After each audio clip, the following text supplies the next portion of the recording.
That's an offense. Actually, everything that's described about the holy name in the scriptures is perfectly true. There's no exaggeration whatsoever. It just happens to be that the holy name is fabulous. Fantastic. So those kind of thoughts naturally come from the mind because the mind is very doubting, very cynical. The mind looks at the bad side of everything. So we just have to keep chanting until the mind is purified. Ceto darpana marjanam. Yeah, beat the mind with a shoe. What, a stick in the morning and a shoe at night. Don't uncritically, don't let your mind lead you anywhere. Don't give the mind any degree of independence.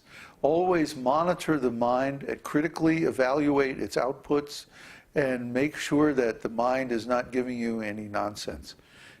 Keep it on a very short leash. The mind is not trustworthy, ever. It's like a wild animal, you know? A wild animal sometimes can be made to behave. But then as soon as it gets an opportunity, you know. So you have to keep the mind always very in a very limited box, a cage. Keep it locked up. Because the mind, if it has freedom, it can do a lot of damage. Just like, you know, well, for example, this guy who was thinking of committing suicide, right? Because he was listening to his mind. Oh, you can't be happy. You failed in life. It's all over. It's useless. Might as well just kill yourself. Yeah, what the heck. See, he's listening to his mind. The mind is not a reliable counselor. In fact, that's about the last person or thing that you want to listen to when you're having a rough time, is your own mind. Because your mind will come to all kinds of false conclusions. That's what the mind does. The mind does not follow logic. It follows a principle of association based on similarities to past painful incidents.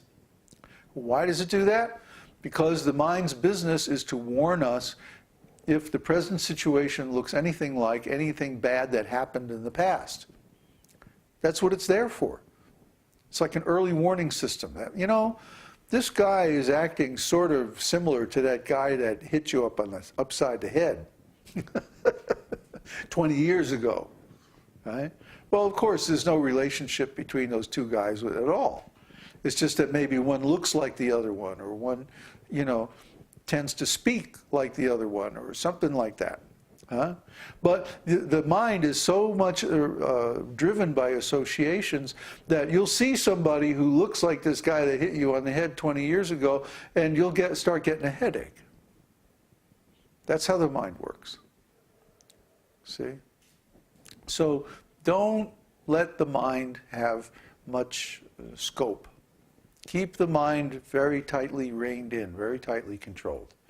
And then use the intelligence to evaluate what the mind is saying. Is this any good? Is this right? Is this wrong? Is it useful? Is it not? You'll find that 95% of what the mind puts out is just junk.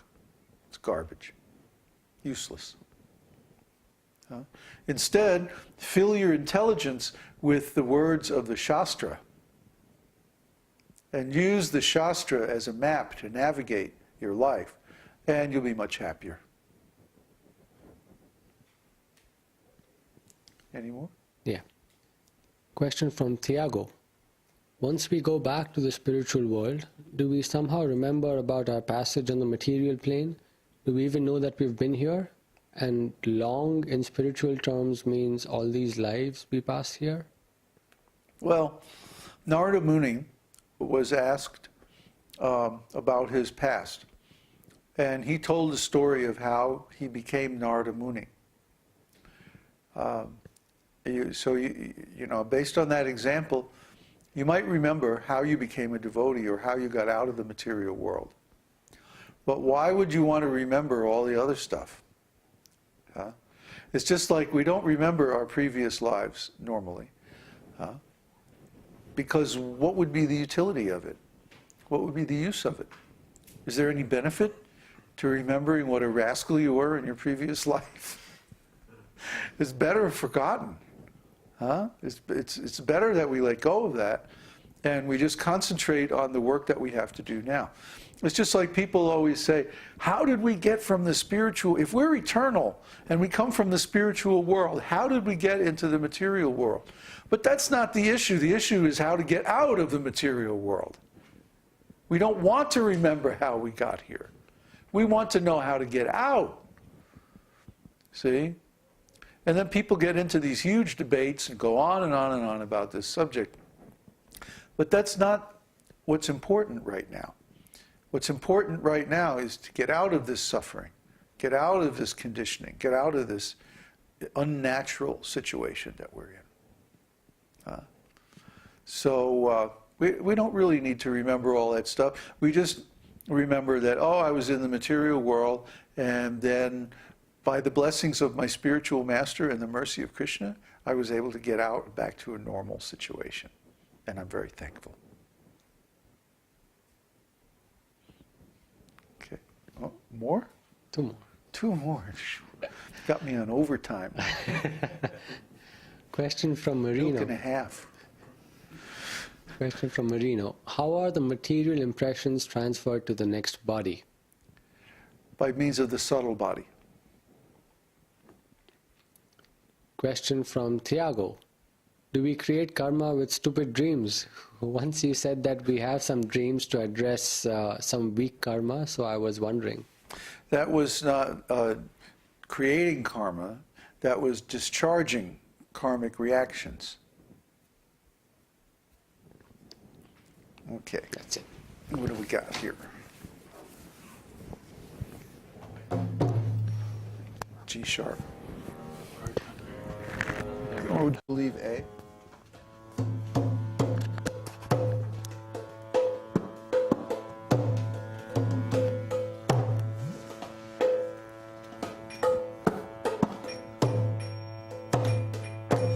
Namaste Narasimhaya.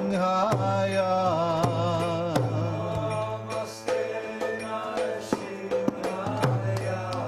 Pralada Lada Dayane.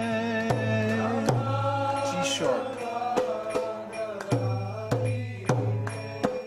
Here, G sharp.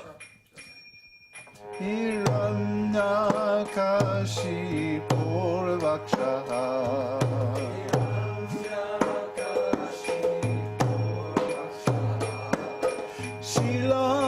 Shilatankana Kalaye.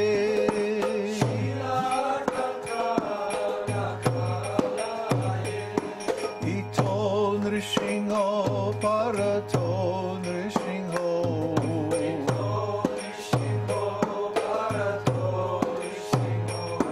Yato Yato Jamitato Nrishingo.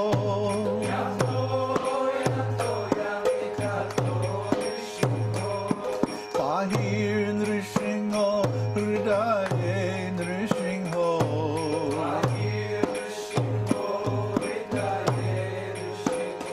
Narasimhamading Sharanam Prapadye.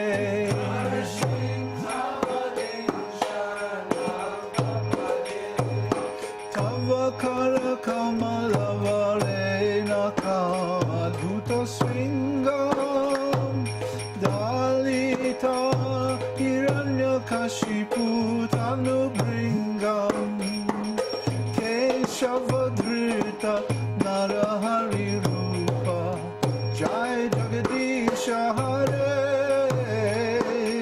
Jai Jagadisha Hare Jai Jagadisha Hare.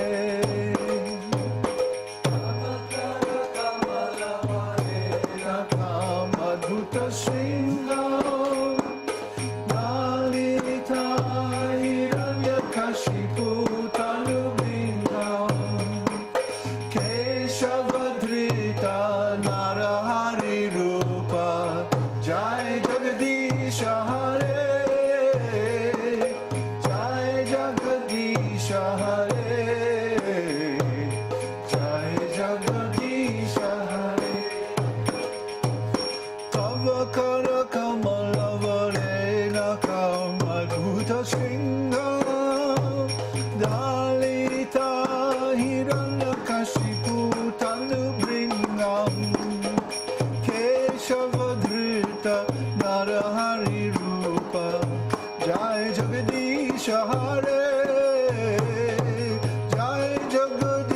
Hare